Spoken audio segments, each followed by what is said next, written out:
आप सभी लोगों को राम राम। रेनो के जो सीईओ हैं उन्होंने ऐसा कहा है कि डीजल एक पुरानी टेक्नोलॉजी हो चुकी है और हम कभी भी वापस नहीं जाने वाले। मतलब रेनो की गाड़ियों में आपको कभी डीजल इंजन नहीं देखने को मिलने वाले। और ये मतलब खैर उस टाइम पे बात अलग थी डीजल इंजन की। जब पुरानी वाली डस्टर आई थी ना, तो पुरानी वाली डस्टर की जितनी टोटल सेल्स थी उसमें से 90% से भी ज्यादा सेल्स डीजल इंजन की हुई थी, ना कि पेट्रोल की। उसके बाद में इतना ज्यादा माहौल चेंज हो गया है कि उसी कंपनी के सीईओ का कहना है कि डीजल अब पुरानी टेक्नोलॉजी हो चुका है। तो समय देख लो कितनी तेजी से चेंज हो रहा है। किया वाले सोरेंटो लॉन्च करने वाले इंडिया में, आप लोगों को मैंने शायद पिछले संडे या उसके संडे को आपको बताया था, और अब उसकी टेस्टिंग भी चालू हो चुकी है। उसे टेस्ट करते हुए देखा गया है। 2027 में इसका डेब्यू हो सकता है और अगले साल मतलब कि 28 में से लॉन्च किया जा सकता है। सेल्टॉस में जो हाइब्रिड टेक्नोलॉजी मिलने वाली है वही टेक्नोलॉजी इस गाड़ी में भी मिला करेगी। बलेनो फेसलिफ्ट को पहली बार टेस्ट करते हुए देखा गया है। इसमें पीछे तो ज्यादा चेंजेस देखने को नहीं मिल रहे हैं, लेकिन आगे जो ग्रिल है ना उसको पहले से ज्यादा स्लीक कर दिया गया है। फॉग लैंप्स कहीं नजर नहीं आ रहे हैं। हेडलैम्प्स को रिडिजाइन किया जा सकता है। इंटीरियर में इस इमेज के अनुसार तो इंटीरियर में ऐसा कोई बड़ा चेंज देखने को नहीं मिल रहा, बाकी जब सामने आएगी तब पता पड़ेगा। और ऐसा कुछ मेजर चेंज अभी देखने को नहीं मिला है। फ्रंट प्रोफाइल में जो है सो है बस। एमजी वालों ने विंडसर के एक कम्यूट टैक्सी वेरिएंट को लॉन्च किया है 13.49 लाख रुपीस में। ये विंडसर का जो बेस वेरिएंट है उससे भी 61,000 रुपीज सस्ता है। तो 60,000 रुपए सस्ते में इन्होंने कुछ फीचर्स को हटाया भी है, जैसे कि 10.1 इंच की टच स्क्रीन आपको नहीं मिलती है, एलॉय व्हील्स आपको नहीं मिलते हैं, इसके अलावा एयरबैग्स 6 नहीं मिलते हैं, डुअल एयरबैग्स मिलते हैं। तो काफी सारे फीचर्स जो है वो हटा दिए हैं, तब जाके 60,000 रुपए सस्ता किया है। सायरस को किया वालों ने अपडेट किया है और अपडेट के साथ साथ उसको सस्ता भी कर दिया है। सस्ता ऐसे कि आपके पास अगर 8.5 लाख रुपए हैं, 8.4 लाख रुपीस, तो भी आप सायरस को खरीद सकते हो। इस कदर इसको सस्ता कर दिया गया। देखो, वैल्यू फॉर मनी तो ये शुरुआत से थी, लेकिन फिर भी लोगों ने इसको पसंद नहीं किया। सबके अपने अपने कारण है, लेकिन इसको अपडेट किया है किया वालों ने। एक और मौका दिया है कि शायद अब बिक जाए। 8.4 लाख रुपए से शुरू होकर ये अब 15.8 लाख रुपए तक मिलती है। चेंजेस ये किए हैं कि तो कॉस्मेटिक चेंजेस किए हैं, कुछ एड ऑन्स किए गए हैं, हाई माउंट स्टॉप लैंप्स वगैरह जो फीचर्स हैं वेरिएंट वाइज उनको दोबारा से अरेंज किया गया है। ये कुछ चेंजेस है, कुछ नए कलर ऑप्शंस भी एड ऑन किए गए हैं। हुंडई वेन्यू की सेल्स को और बूस्ट करने के लिए इसके नाइट एडिशन, मतलब नाइट तो कहने का एडिशन, असल में ये ब्लैक एडिशन है, डार्क एडिशन कह लो टाटा वालों के हिसाब से चला जाए तो उस एडिशन को लॉन्च किया गया है 9.7 लाख रुपीस में। HX5, HX60, HX8 और HX10 इन वेरिएंट्स में आपको ये नाइट एडिशन मिल जाता है। और कुछ वेरिएंट्स में डैश कैम भी आपको मिलने लगा है। 15 से 25,000 रुपए आपको एक्स्ट्रा पे करना पड़ेगा अगर आप इस नाइट एडिशन को लेना चाहते हो तो। रेनो डस्टर ने भी भारत एनकैप में 5 आउट ऑफ 5 स्टार्स स्कोर कर लिए हैं, लगभग हर किसी दूसरी गाड़ी की तरह। मर्सिडीज बेंज वालों ने सी क्लास के इलेक्ट्रिक अवतार को अनवील किया है। 762 किलोमीटर की रेंज इसमें मिलती है। 94 किलोवाट आवर की बैटरी है जो 489 bhp की पावर जनरेट करती है। एमजी वालों ने मजेस्टर को लॉन्च करना है कल, मतलब कि 27 अप्रैल को यह गाड़ी लॉन्च होने वाली है। देखते हैं कितने एग्रेसिव प्राइसेस में लॉन्च होती है। एमजी वालों ने काफी तैयारी करी है इस गाड़ी को लॉन्च करने के लिए और काफी मेहनत भी कर रहे हैं उसको लॉन्च को हाइप बनाने के लिए। अब देखते हैं कि प्रोडक्ट प्राइस वाइज कितना कंपटीशन दे पाता है सेगमेंट किंग फॉर्च्यूनर को। टेस्ला वाले एक्टिव हैं इंडिया में, लेकिन उतना ज्यादा इनका सेल नहीं आ रहा है। फिर भी इन्होंने टेस्ला वालों ने मॉडल वाई के लॉन्ग व्हील बेस वर्जन को लॉन्च किया है 62 लाख रुपीस में। ये लॉन्ग व्हील बेस वर्जन जो है वो 5 सीटर नहीं है, 6 सीटर है और 3 रो है। इसमें 3 रो दी गई हैं। सेकंड रो की जो सीट्स है ना वो कैप्टन सीट्स हैं। ऑल व्हील ड्राइव इसमें आपको मिल जाता है। पहले से 150 mm लंबा है इसका व्हील बेस। मिनी जो कि BMW की कंपनी है, मिनी ये लोकली असेंबल्ड कंट्रीमैन सी को लॉन्च करने वाली है। उसकी बुकिंग्स चालू हो चुकी हैं, अगर आप इनकेस खरीदना चाहते हो तो बुक कर सकते हो। BMW वालों ने 7 सीरीज के फेसलिफ्ट को और i7 के फेसलिफ्ट को अनवील किया है। इसमें आपको petrol, diesel, plug in hybrid, EV सभी फ्यूल ऑप्शंस मिलने वाले हैं। हेडलैम्प्स, टेल लैम्प्स और बम्पर्स को रिवाइज किया गया है जो कि फेसलिफ्ट में किया जाता है। इसके अलावा पैनोरामिक आई ड्राइव डिस्प्ले मिल जाता है। 17.9 इंच की टच स्क्रीन मिलती है मिडिल में और 14.6 इंच का MID। विनफास्ट वाले यहां पर टैक्सी सर्विस चालू करने वाले हैं। आप लोगों को पता ही होगा, एक MPV लॉन्च होने वाली है एज अ टैक्सी और एक हैचबैक लॉन्च होने वाली है VF5 एज अ टैक्सी। उसमें से जो MPV है उसकी टेस्टिंग चालू हो चुकी है, टेस्ट होते हुए उसको देखा गया है। टेस्ला वाले जैसे कि मैंने आपको बताया इंडिया में एक्टिव हैं।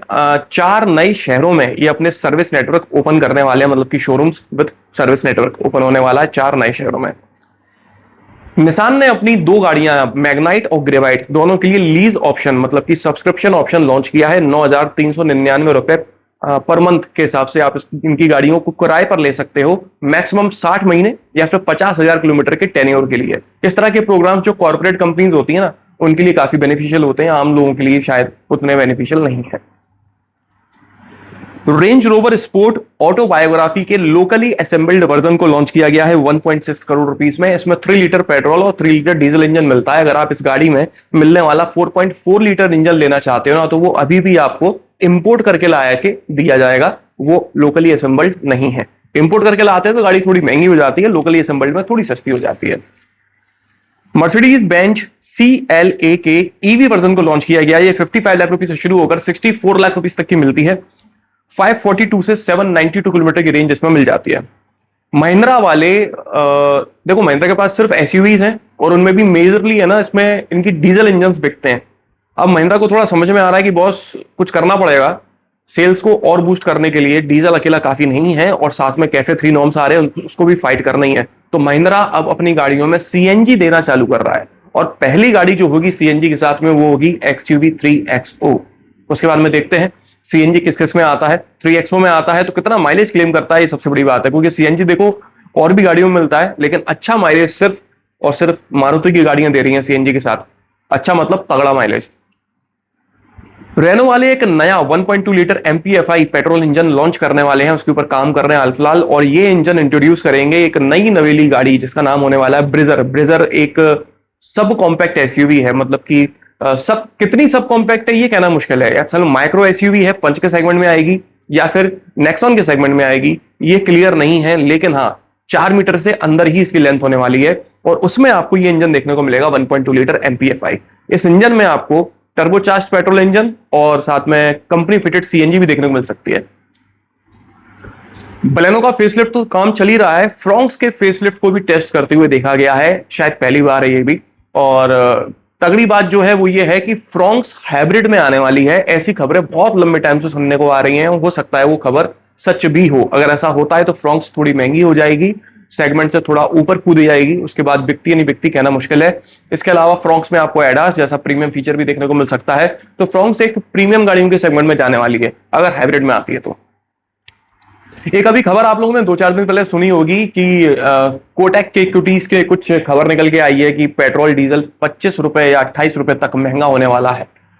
ये जो वॉर चल रहा है ना उसके चक्कर में। इस खबर को ऑफिशियली गवर्नमेंट ने फेक न्यूज बताया है कि ऐसा कुछ भी नहीं होने वाला है। आप बेमतलब में हाइप क्रिएट ना करें, ना ही पेट्रोल पंप्स पर लंबी लंबी कतारें लगाएं। ऐसा 25 या 28 तो छोड़ो, 2-2.5 रुपए अभी कुछ भी किसी तरह का हाइक नहीं होने वाला है, तो घबराने वाली बात नहीं है।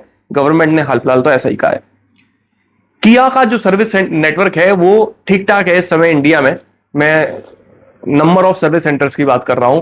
अब जाके इन्होंने अपना 500th सर्विस सेंटर खोला है, ओपन किया है, तो उनके 500 service centre all over India हो चुके हैं। लगभग 450 से ज्यादा शहरों में अवेलेबल है और टोटल जो टच पॉइंट्स हैं इनके इंक्लूडिंग शोरूम्स वगैरह वो है हो गए इनके 800 के बोल रहा हूं मैं, 800 भी बोल सकता हूं। 800 टच पॉइंट्स हैं इनके ऑल ओवर इंडिया में, ठीक है।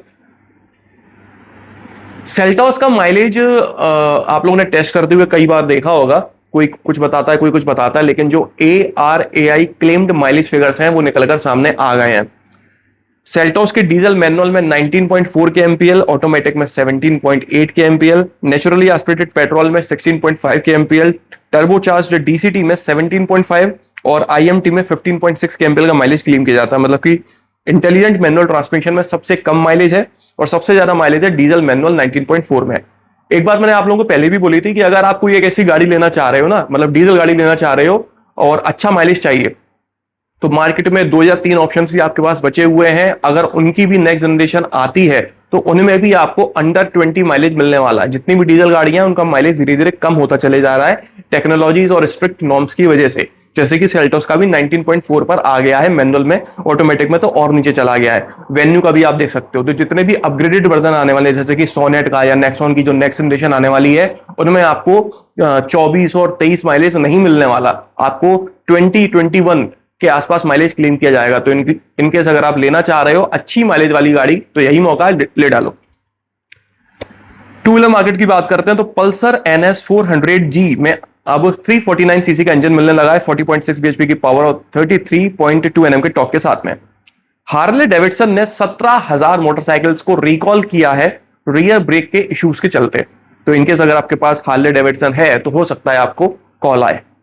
BSA स्क्रैम्बलर 650 को लॉन्च किया गया है 3.25 लाख रुपीस में। 652 सीसी का इंजन है, 45 bhp की पावर है और 55 Nm का टॉर्क है। यजदी स्क्रैम्बलर को लॉन्च किया गया है 2 लाख रुपीस में। 334 सीसी का इंजन है, 30 bhp की पावर और 30 Nm के टॉर्क के साथ में। ये पहले से 8 किलोग्राम सस्ती कह रहा हूं, हल्की हो गई है। BMW F450 GS को लॉन्च किया गया है 4.7 लाख रुपीस में। 420 सीसी का इंजन इसमें मिलने लगा है अब 48 bhp की पावर और 43 Nm के टॉर्क के साथ में। KTM 390 ड्यूक और एडवेंचर को लॉन्च किया गया है 2.77 लाख रुपीस में। आपको 390 ड्यूक मिलती है और एडवेंचर मिलती है 2.81 लाख रुपीस में। तो ये थी बॉस इस हफ्ते की न्यूज। बाकी आप लोग देख रहे होंगे एक चीज कि अभी वीडियोस आना थोड़े कम हो गए हैं। ऐसा नहीं है कि मैं डीएक्टिवेट हो गया हूं या गायब हो गया हूं या गायब होने वाला हूं, किसी और चीज पर काम चल रहा है। चैनल पर कुछ नया करने की मैं कोशिश कर रहा हूं जिसके ऊपर काम चल रहा है और पूरा ध्यान अभी वहां पर है। जैसे ही पूरा वो रिसर्च वर्क कंप्लीट हो जाएगा, पहले की तरह वीडियोस और पहले से ज्यादा अच्छे और कुछ नए कंसेप्ट की वीडियोस आपको देखने को मिलने वाले हैं। लगा पड़ा हूं, देखता हूं किस हद तक चेंजेस कर पाता हूं। तो चलिए इस वीडियो में तो बस इतना ही। अगर आपको पसंद आया हो तो इसे लाइक कर दीजिएगा, इस चैनल को सब्सक्राइब कर लीजिए और ऑल नोटिफिकेशन पर टैप करना ना भूलना। आपका दिन शुभ रहे। धन्यवाद।